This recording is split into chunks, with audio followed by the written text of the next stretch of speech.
The Central Asian Republic of Uzbekistan is the second largest exporter of cotton in the world.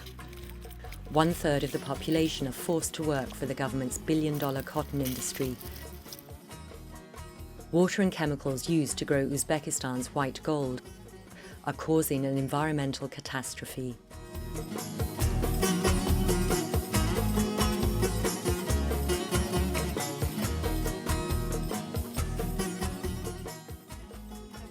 жоқ, оны ойлаған жоқпыз ғой.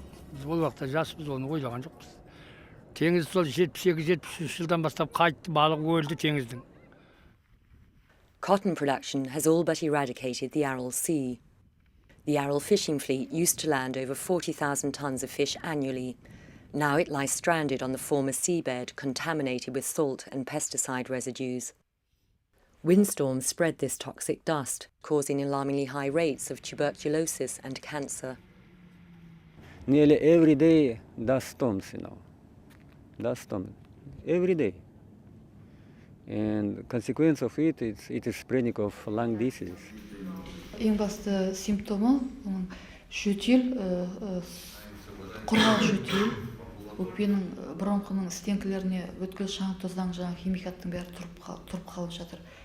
Әрине өмірге қорқыныш болады, ол егер емделмесе. Aralsk in Kazakhstan, once a thriving fishing port, now lies 80 kilometers from the sea. The collapse of the fishing industry has annihilated the local economy. Бұрында Арал деген міне болған, күшті болған. Теңіз деген шалқып жатыр. Түрі жаман болды. Баржылар жүрт бұрында. The primary cause of the environmental crisis has been irrigation. Since Soviet times, water was taken from rivers that fed the Aral Sea to transform vast areas into cotton fields. Uzbekistan continues to mismanage this vital resource. Up to 60% of diverted water is lost through evaporation and leakage and never reaches the crops. Due to underinvestment and a shortage of agricultural machinery, 90% of the cotton harvest is gathered by hand, often by children. Schools are closed across the country as hundreds of thousands of children from the age of 7 are taken by their teachers to work long days in the cotton fields.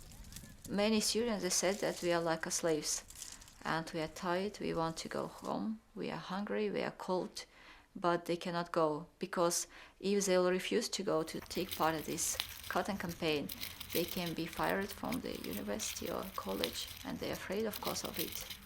They are given no protective gear of any kind, so they'll be picking cotton in bare hands, usually in torn clothing, with sometimes nothing more than slippers or sandals on their feet. And this is very, very difficult work. It's backbreaking work.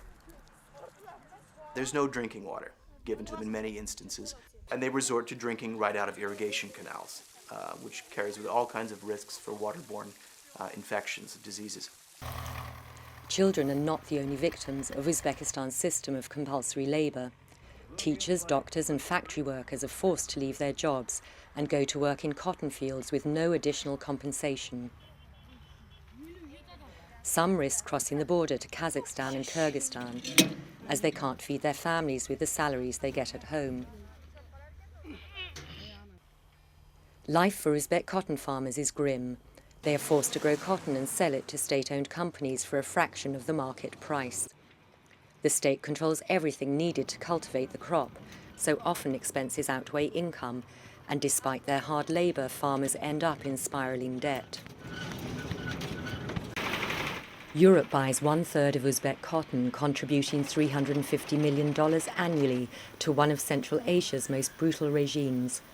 The main area in which Western companies, I think, are complicit in this very nasty picture is through their dealings with the very corrupt politicians and businessmen who are the ones ultimately profiting from cotton in Uzbekistan.